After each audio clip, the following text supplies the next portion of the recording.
வச்சு எழுதுனா போதும். ஓகேவா?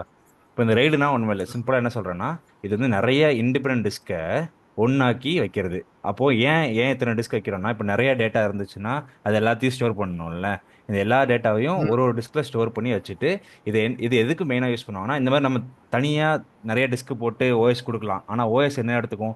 அது எல்லாத்தையும் தனித்தனி டிஸ்காக எடுத்துக்கும். கரெக்டாக அதை மேனேஜ் பண்ணுறது ரொம்ப ம். கஷ்டமாக இருக்கும். கரெக்டாக இந்த மாதிரி நம்ம ரெய்டாக மாற்றினோம்னா, இது மொத்தத்தையுமே என்ன எடுத்துக்கும்னா ஒரு சிங்கிள் ஸ்டோரேஜ் டிஸ்காக என்னோட ஓஎஸ் பார்க்கும்.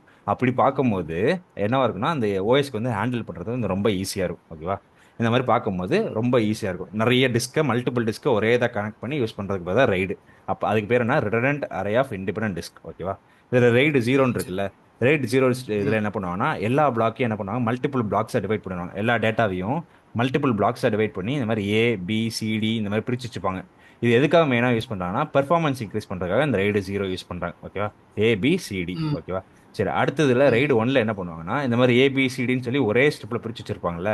இதோட அப்படியே ம். இன்னொரு காப்பியை இங்கே இன்னொரு ஸ்ட்ரிப்ல எடுத்து வச்சிருப்பாங்க. அப்படியே இன்னொரு காப்பி.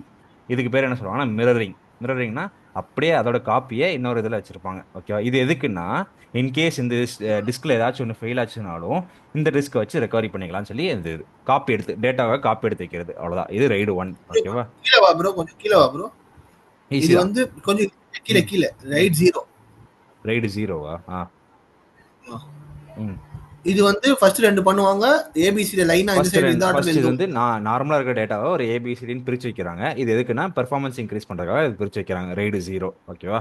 அடுத்த ரைடு ஓகே. ஒன்ல இந்த ஏபிசிடின்னு வச்சிருக்கிறத அப்படியே மிரர் பண்ணுறாங்க. மிரர் பண்ணி அதோட டேட்டாவோட காப்பி எல்லாம் எடுத்து வச்சுக்கிறாங்க. இது எதுக்கு எடுத்து வச்சுக்கிறாங்க? இன்கேஸ் ஏதாச்சும் ஒரு டிஸ்க் ஃபெயில் ஆனாலும் இந்த டிஸ்க்ல இருந்து ரெக்கவரி பண்ணுறதுக்காக இது ரைடு ஒன். ஓகேவா? அடுத்து ரைடு டூ. ரைடு டூவில் என்னன்னா, அதே தான், இந்த ரைடு ஒன்று தான். அப்படியே ஃபர்ஸ்ட் என்ன பண்ணுவாங்க, ஏபிசிடி ஏபிசிடி எழுதிட்டாங்களா, இது கூட எக்ஸ்ட்ராவா ஒரு என்ன பண்ணுவாங்க, ஒரு ஸ்ட்ரிப் போடுவாங்க. இந்த ஸ்ட்ரிப் பேர் என்னன்னா error correcting codes. Error correcting codes. இந்த டிஸ்க்ல எங்கேயாச்சும் எரர்ஸ் ஏதாச்சும் இருந்துச்சுன்னா இந்த எரர் கரெக்டிங் கோட் வந்து அதை மேனேஜ் பண்ணிக்கும். இதுக்கு தான் எரர் கரெக்டிங் கோட்ஸ். இது ரைடு டூ. ஓகேவா? இது ஓகே. RAID two. அடுத்து ரைடு த்ரீ. ரைடு த்ரீல என்ன பண்ணுவாங்கன்னா, எக்ஸ்ட்ராவா இந்த எரர் கோட்ஸுக்கு பதிலாக பேரிட்டி பிட்னு ஒன்று ஆட் பண்ணுவாங்க. பேரிட்டி பிட் ஏ, பேரிட்டி பிட் சி, இந்த மாதிரி ஒன்று ஆட் பண்ணுவாங்க. இந்த பேரிட்டி பிட் எதுக்கு யூஸ் பண்ணோம்னா, நம்ம டேட்டாவை ஒரு இடத்துல இருந்து இன்னொரு இடத்துக்கு அனுப்புறோம்ல. அந்த டேட்டாவை ஒரு இடத்துல இருந்து இன்னொரு இடத்துக்கு அனுப்பும்போது இன்கேஸ் அந்த டேட்டா தொலைஞ்சிருச்சா, இல்லை அந்த டேட்டாவை வேற ஏதாச்சும் டேட்டாவை ரீப்ளேஸ் பண்ணிட்டாங்களா, அந்த மாதிரி இதெல்லாம் யார் ஸ்டோர் பண்ணி வச்சுப்போனா இந்த பேரிட்டி பிட்டுக்கு தெரியும். இந்த பேரிட்டி பிட்டுக்கு அந்த டேட்டா நம்ம இங்கேருந்து போகிற டேட்டா என்ன ஆகுது என்ன பண்ணுதுன்னு சொல்லி இந்த பேரிட்டி பிட்டுக்கு தெரியும். அப்போ இன்கேஸ் இங்கேருந்து போகிற டேட்டா ஏதாச்சும் தொலைஞ்சிச்சுன்னா இந்த பேரிட்டி பிட்டை வச்சு கண்டுபிடிச்சிக்கலாம். இது ரைடு த்ரீ. ஓகேவா? இது ரைடு ஓகே. த்ரீ. இப்போ ரைடு த்ரீல என்ன சொன்னாங்கன்னா, இது வந்து ஒரு ஒரு பிட்டா தான். பேரிட்டி பிட்னு சொன்ன கரெக்டா? பிட்னா ஒரு ஒரு பைட்டா தான் எடுத்து இது பண்ணும். அதே இதை ஹோல் சரி. பிளாக் லெவல்ல பண்ணா அது ரைடு ஃபோர். இங்கே இந்த ரைடு த்ரீக்கும் ரைடு ஃபோருக்கும் என்ன டிஃபரன்ஸ்னா, இது வந்து பைட் லெவல், ரைடு த்ரீ வந்து பைட் லெவல். ஓகேவா? இது வந்து ம். பைட் லெவல், இது பைட் லெவல், இது வந்து கீழே உள்ளது வந்து பிளாக் லெவல். மற்றபடி டயக்ராம்லாம் சேம் தான். இது பிளாக் லெவல். இந்த ஒரு டிஃபரன்ஸ் மட்டும் இங்கே சொல்லிட்டா போதும். நான் இங்கே சொல்லியிருக்காங்களா, level three uses byte level, level four uses block level. அவ்வளோதான். மற்றபடி சேம் டயக்ராம் தான். ஓகேவா? ம். இது ரைடு சரி ப்ரோ. ஃபோர். சரி. அடுத்து ரைடு ஃபைவ்க்கு வந்தீங்கன்னா, அதுவும் ரைடு ஃபைவும் ரைடு ஃபோரும் சேம் தான். இங்கே என்ன பண்ணுவாங்க, ம். இந்த பேரட்டிக்குன்னு தனி ஸ்ட்ரிப் கொடுக்காம பேரட்டியை நடுநடுல அந்த ஒரு ஸ்ட்ரிப்லேயே பேரட்டி நடுநடுல திணிச்சு விட்டுருவாங்க. எங்கேயாச்சும் ஒரு இடத்துல பேரட்டி வச்சு விட்டுருவாங்க. எதுக்குன்னு தனி ஸ்ட்ரிப் கொடுக்காம இதுக்குள்ளேயே டிஸ்ட்ரிபியூட் பண்ணிடுவாங்க. இது ரைடு ஃபைவ். ஓகேவா? இப்போ அடுத்து ம். ரைடு சிக்ஸில் என்ன பண்ணுவாங்கன்னா, ரைடு சிக்ஸில் என்ன பண்ணுறாங்கன்னா, டூ ஒரு இதுலையும் இப்போ நம்ம என்ன பண்ணோம், ஒரு பேரட்டி பிட் தானே வச்சோம். என்ன பண்ணாங்க, இங்கே ஒரு ம். பேரிட்டி பிட் வைக்காம என்ன பண்ணுவாங்க, அட்லீஸ்ட் டூ பேரிட்டி பிட்ஸ் வைப்பாங்க. ஒரு இதுலையும் ரெண்டு ரெண்டு பேரிட்டி பிட் வைப்பாங்க.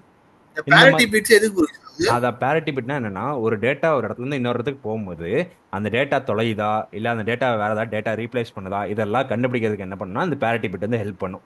அப்போ இந்த பேரிட்டி பிட் இங்கே வச்சோம்னா இதில் உள்ள டேட்டாவெல்லாம் அது செக்யூரா எங்கே போகுது எங்கே வருது, இந்த டேட்டா என்ன ஆகுது இது எல்லாத்தையும் ஸ்டோர் பண்ணி வச்சுக்கும். இன்கேஸ் இந்த டேட்டா ஏதாவது தொலைஞ்சு போச்சுன்னா நம்ம இந்த பேரிட்டி பிட்டை வச்சு ரெக்கவர் பண்ணிக்கலாம். புரிஞ்சுச்சா? சரி ப்ரோ. ரெக்கார்ட் ஆஃப் அவ்வளோதான். பண்ணிக்கோ. ஃபர்ஸ்ட் இது வந்து என்ன பண்ணுறோம், நார்மலாக பிரிக்கிறோம். செகண்ட் இதில் அதோட காப்பி எடுக்கிறோம். தேர்ட் இதில் எரர் கரெக்டிங் கோடு போடுறோம். ஃபோர்த்தில் வந்து அதுக்கு பதிலாக பேரிட்டி பிட்டு போடுறோம். எரர் கரெக்டிங் கோடுக்கு பதிலாக பேரிட்டி பிட்டு போடுறோம். இங்கே பேரிட்டி பிட்டுக்கு பதிலாக பேரிட்டி பிளாக் போடுறோம். அடுத்து வந்து ரைடு ஃபைவ்ல வந்து அந்த பேரிட்டி பிளாக் வந்து நடுவில் நடுவில் ஒன்று ஒன்றா வச்சு விட்டுறோம்.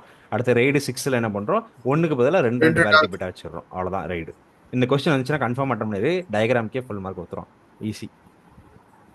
எவ்வளோ மார்க் ப்ரோ இது? 13 மார்க்காக கேட்பாங்க.